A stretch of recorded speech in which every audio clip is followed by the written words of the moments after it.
Let's go through today's papers now with Anna Mikhailova from Well the Mail done. on Sunday Well and done. entrepreneur Will Hodson. Honestly, I can't say it. Mikhailova, is that right? That's right. Welcome one and all. Welcome one and all. Anna, let's start with you. Front page of the Times, if we can. Jeremy Hunt.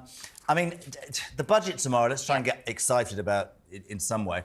There seems to have been rumours. Firstly, we're going to do non-dom, he says. Then we're going to have tax cuts. Then we need to be responsible. The latest overnight, which I'm sure is very, very popular with the Tory faithful, is he's going to freeze fuel duty for another year. The move will be welcomed by the 17 million motorists in the United Kingdom. Will cost the Treasury $5 billion.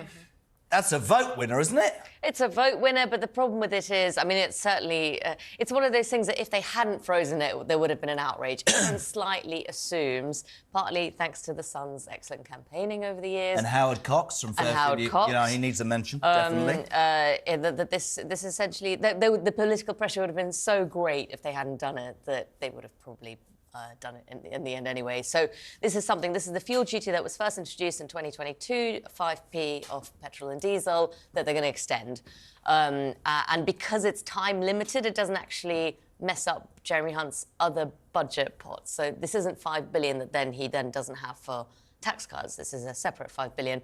But it looks a little bit like they're getting probably one of the only pieces of good news they have, because they just have no money to play with.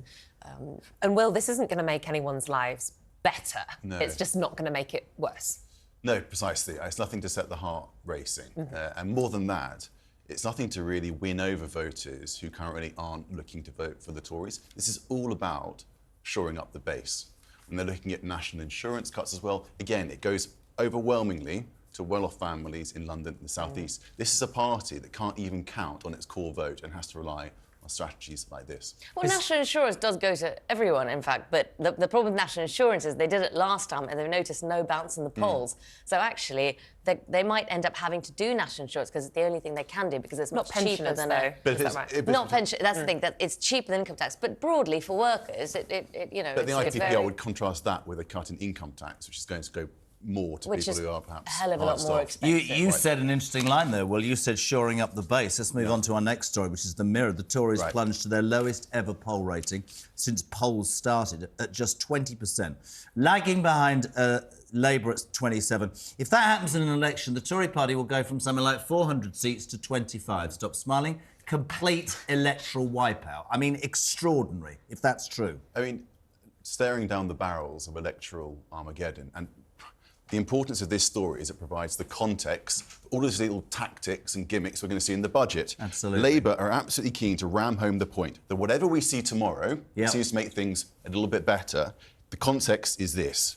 Standards of living got better under Labour, and it's been dismal by comparison under the Conservatives. The key statistic is, from 1997 to 2010, we went from having families with an average disposable income of just over £1,200 to nearly £1,600. But we were skint in 2010, weren't we? Let's be perfectly honest. Oh, I mean, we're skint now. Not doing fantastic in 2010. There was no more money left. Yeah, that's what I mean. Because of? Yeah, but at the end of both, it seems that... I don't know. It seems to be a run of 13 years and then a run of 14 years. To me, you say, looking down the electoral... But I completely agree. There's almost this sense in this country of...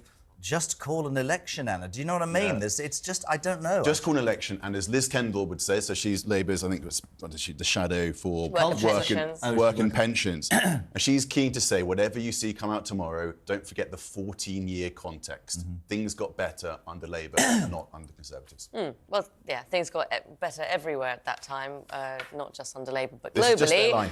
But yes, I think the problem is this poll is another terrible poll that Rishi Sunak will be waking up again with, and the real deadline politically is for him. So if they do not see any bounce in the polls from this budget tomorrow, which, as you remember rightly, was much trumpeted at the start of the year, we're going to do tax cuts. This is going to be it. This is the turnaround. Fight back. Yeah. I mean, the foolish mistake really was building all of that up when a lot of it is out of their control. But if that doesn't see any shift in the polls, there's going to be a lot of pressure on him personally. And while we're unlikely to see any leadership challenge, if they start to get so unhappy in the Conservative Party, the MPs, I mean... Is it possible for them to be any more unhappy? That's the worst polling in 40 years. I think it is. I think it is, because a lot of them are still hoping. You know, don't rule out the power of the hope of the desperate. They are still hoping the budget will shift the dial. And if it doesn't shift the dial, that is the point, especially if after the local election is as bad as it is expected, then the heat will really be on Rishi Sunak. And we might see an early election push just because he has to, because it'll start to be unsustainable. Will? I was going to say, within the campaigning team at CCHQ, do you think there is some hope that there's going to be a deus ex machina? There's going to be some event which is going to somehow turn around these polls. The only thing that I can think of is Labour tearing itself apart over Israel. Yeah, there's certainly... Galloway's emerges from the scene, by the way. It makes that more likely. Yes. I mean, there's certainly... It's been noticed just the problems Keir Starmer has across the country at this point over his stance in Gaza. The Rochdale vote, absolutely. So there will be an attempt to try and... There are already people who advocate trying to make this a sort of Gaza election, effectively. We shall see. It'd be good, wouldn't it, if our politicians fought an election on who would do best for the country, rather? That's what I disagree with about the Garraway thing. I mean, one of my best friends lives in Rochdale. Big Steve, right? Yeah. Rochdale's on its backside. It feels business-wise, distasteful. social-wise, community-wise. You can have your opinion, but Rochdale... It feels quite distasteful to use the innocent lives that are being lost in Palestine and the hostages as a political football over here in the UK, whereas actually the stance should be a humanitarian one and one that seeks to bring peace in the Middle East rather than to use it over here. Right.